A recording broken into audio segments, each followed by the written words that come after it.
एक राष्ट्र के निर्माण में उस राष्ट्र की सीमाओं की सुरक्षा सबसे महत्वपूर्ण है। एक सुरक्षित सीमा के बिना वास्तव में कोई राष्ट्र नहीं होता।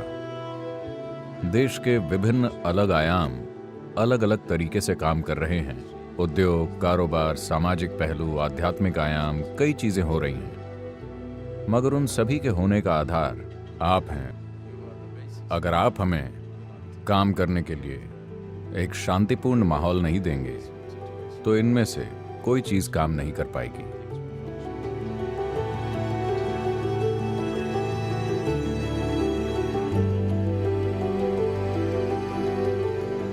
इतनी मुश्किल जलवायु और इलाके में जितना बढ़िया काम किया जा रहा है, इसकी हम बहुत बहुत सराहना करते हैं। इसीलिए इस योग दिवस पर मैंने उनसे पूछा कि उनकी सबसे मुश्किल जगह कौन सी है, मैं वहीं जाना चाहूंगा। तो उन्होंने कहा सियाचिन। तो अब मैं यहाँ सियाचिन के रास्ते में हूँ। I'm overwhelmed with privilege to be with all of you. मैं आप सभी के साथ होने के सौभाग्य से अभिभूत हूँ।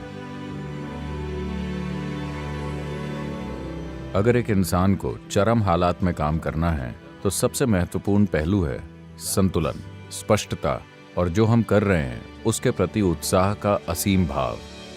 योग में कुछ ऐसे आयाम हैं जो एक इंसान के अंदर मजबूती और संतुलन के बिल्कुल नए आयाम लाते हैं। अंगमर्दन जैसी शक्तिशाली प्रणालियां हमने सीमा सुरक्षा बल, इंडो तिब्बतन बॉर्डर पुलिस और सीआरपीएफ के लिए की हैं। वही हम भारतीय सेना के लिए भी करना चाहेंगे।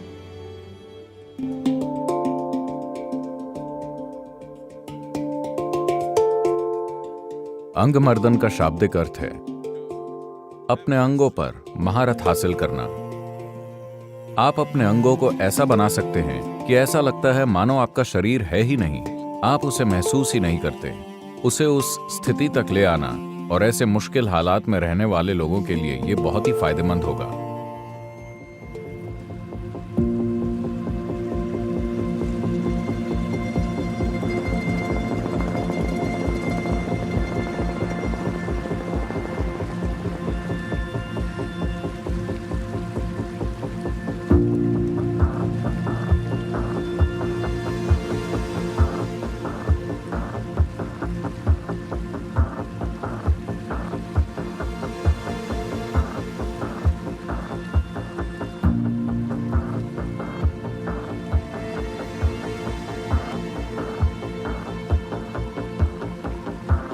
देवी और सज्जनों, हम वास्तव में खुशकिस्मत और सौभाग्यशाली हैं कि आज हमारे बीच एक दिव्यदर्शी सद्गुरु जग्गी वासुदेव मौजूद हैं।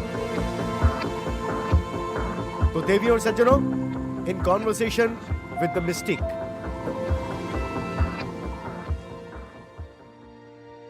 सद्गुरु जी नमस्कार।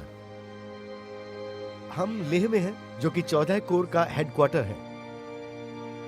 सेना के इस कोर का मौसम सबसे कठोर होता है, सबसे कठिन इलाका है और यह जगह दो दुश्मनों से घिरी है और बहुत ही संवेदनशील है।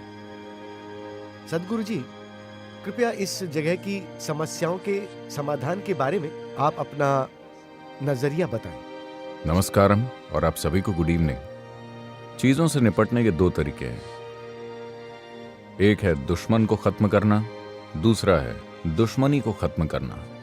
मुझे लगता है कि एक दुश्मन के मामले में अगर हमारे अंदर चाहत हो तो हम आसानी से दुश्मनी खत्म कर सकते हैं और दोस्ती के पुल बना सकते हैं। यह बिल्कुल मुमकिन है। दूसरे वाले के बारे में मैं कुछ नहीं कहना चाहता। वहां हालात अलग हैं। मुझे नहीं लगता कि इस पीढ़ी के लोग राहत के दिन देख पाएंगे। इसके कई कारण हैं, लेकिन एक संभावना मौजूद है। कई देशों ने जिन्होंने जबरदस्त लड़ाइयां लड़ी, आप यूरोप को देखिए, दूसरा विश्व युद्ध कोई दूसरा युग नहीं है, ठीक है? अभी 100 साल भी नहीं हुए, बस 80 साल पहले वो इतनी कड़वाहट के साथ लड़े थे जितना कोई इंसान लड़ सकता है, इतने गंदे तरीके से जितना कोई लड़ सकता है। लेकिन आज वो एक अर्थव्यवस्था की तरह रह रहे हैं, लगभग एक देश की तरह। ऐसा होना शुरू हो गया। कुछ समस्याएं हैं पर शुरुआत हो रही है। शायद एशिया के लिए भी हम कुछ वैसी कल्पना कर सकते हैं। यह असंभव नहीं है। इससे निपटने के दो तरीके हैं। कभी कभी आप दुश्मन को मार देते हैं, लेकिन कम खर्चीला और ज्यादा फायदे का यह होगा कि दुश्मनी खत्म हो जाए। दुश्मनी को खत्म करना शायद आपके हाथ में ना हो, ये किसी दूसरे के हाथ में है। लेकिन अगर ऐसा किया जाता है तब सेना को काफी अलग तरीके से इस्तेमाल किया जा सकता है। इन सारे युवा आदमी और औरतों को काफी अलग तरीके से इस्तेमाल किया जा सकता है जो उनके लिए और देश के लिए फायदेमंद हो।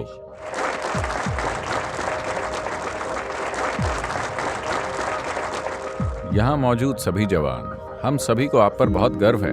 बहुत बहुत धन्यवाद। हमें यहाँ बुलाने के लिए धन्यवाद।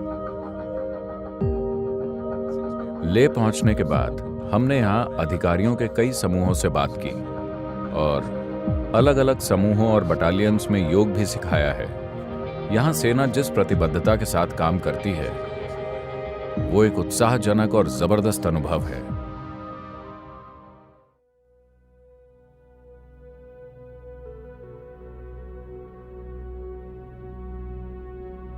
धन्यवाद सर, बहुत बहुत धन्यवाद। आपसे मिलकर बहुत अच्छा लगा। धन्यवाद सर।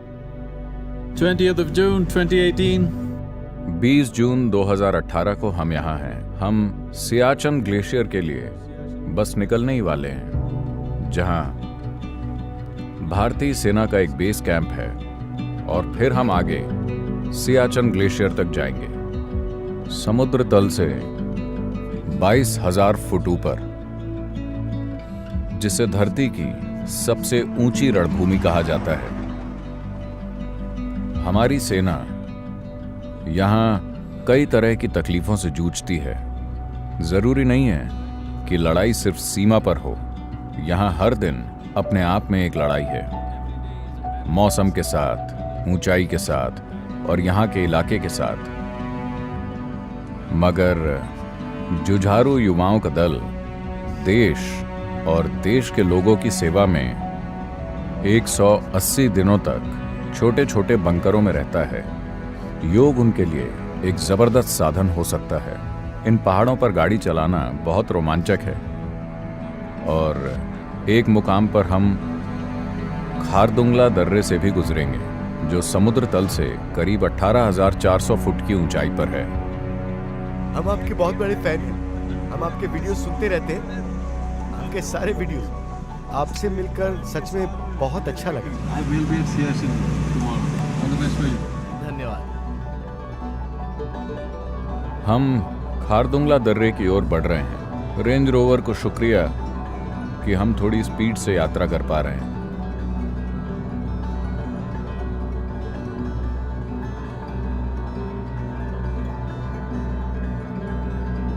धरती के सबसे ऊंचे मोटर मार्ग वाले दर्रों में 18,380 फीट की ऊंचाई पर अपने बहादुर अधिकारियों के साथ होना हमारा सौभाग्य है।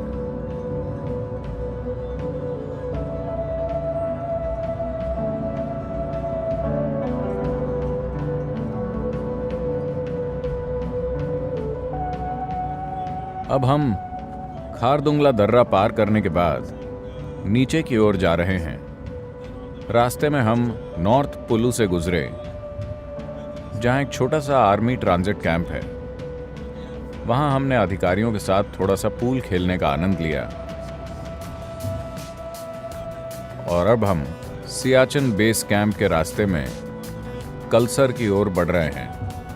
मेरे ख्याल से सभी पर्यटक कलसर पर रुकेंगे। यहाँ आप बहुत से मोटरसाइकिल सवारों को सड़क पर देखेंगे। इनमें से कई दक्षिणी भारत से हैं। ये बहुत अनोखा दृश्य है। ये दो आदमी मोटरसाइकिल चला रहे हैं और सामने एक महिला स्कूटर चला रही है। इस इलाके में स्कूटर चलाने के लिए उस महिला को सलाम। वो काफ़ी अच्छा चला रही है। आप देख रहे हैं, अब हम उससे आगे निकलने वाले हैं। ये करीब करीब तिब्बत के पठार के एक एक्सटेंशन की तरह है। मेरे ख्याल से ऐसा ही है। अद्भुत जगह। ये भारत का सबसे असाधारण हिस्सा है। यहाँ हर भारतीय को आना चाहिए। हर किसी को ये जगह देखनी चाहिए।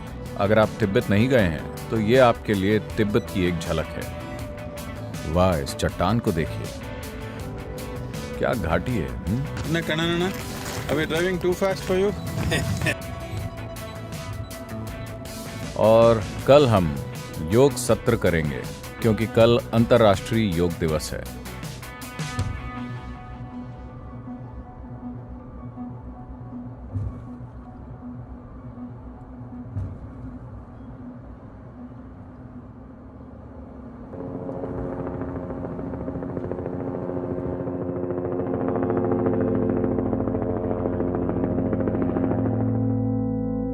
अंतर्राष्ट्रीय योग दिवस 21 जून 2018। हम यहाँ सियाचन वॉरियर्स के साथ हैं। हमारे देश के सबसे बहादुर लोगों के साथ यहाँ होना मेरे लिए सौभाग्य और सम्मान की बात है। आपके बीच यहाँ होना हमारे लिए गर्व का पल है, क्योंकि दुर्भाग्य से ज्यादातर देश ये नहीं जानता कि आपके जैसे लोग देश को सुरक्षित और ठीक रखने के लिए किन किन चीजों से गुजरते हैं। हमारे जीवन में जो भी गतिविधि और उपलब्धियां हैं, उनका आधार आपकी सेवा और बलिदान है। आपकी देश सेवा और बलिदान के बिना हमारा कोई भी काम व्यर्थ होगा। इसलिए इस दिन हम आपके सामने अपना सिर झुकाते हैं। ये एक चक्र है, आप इसे 3 बार करेंगे।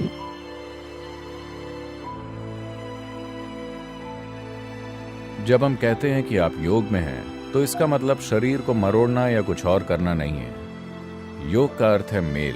जब आप हर चीज के साथ मेल के एक भाव में हो, तो कोई फर्क नहीं पड़ता कि आप कौन हैं, आपका काम क्या है, आप क्या मानते हैं, क्या नहीं मानते। ये निश्चित रूप से आपके जीवन में रोशनी ले आएगा।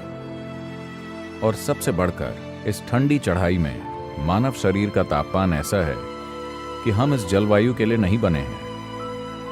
निश्चित रूप से हम खुद को ढक कर रखते हैं, बहुत सारी चीजें करते हैं, मगर शरीर में आंतरिक तौर पर ऊष्मा या गर्मी का एक स्तर विकसित करने का एक तरीका है।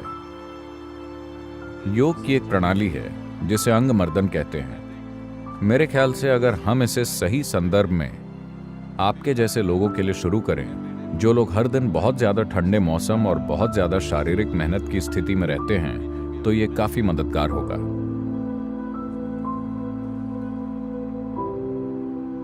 इस अंतर्राष्ट्रीय योग दिवस पर आपके साथ होना बहुत सौभाग्य और खुशी की बात है। हम आपके बहुत ऋणी हैं कि आपने हमें यहाँ बुलाया।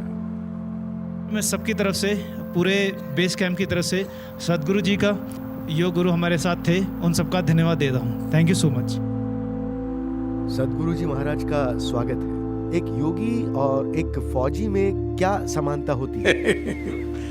पहली बात कि मैं महाराज नहीं हूँ, मेरी कोई रियासत नहीं है। और योगी और फौजी में क्या समानता है? दोनों रात को जगे रहते हैं। एक लगातार बाहरी दुश्मनों से सुरक्षा करता है, दूसरा लगातार आंतरिक दुश्मनों से सुरक्षा करता है। और दोनों अपने जीवन से परे भी समर्पित हैं। उनका समर्पण उनके आराम, उनकी खुशहाली, उनकी पसंद नापसंद, यहाँ तक कि जीवन और मृत्यु से भी परे है। उन दोनों के लिए ये समर्पण महत्वपूर्ण है।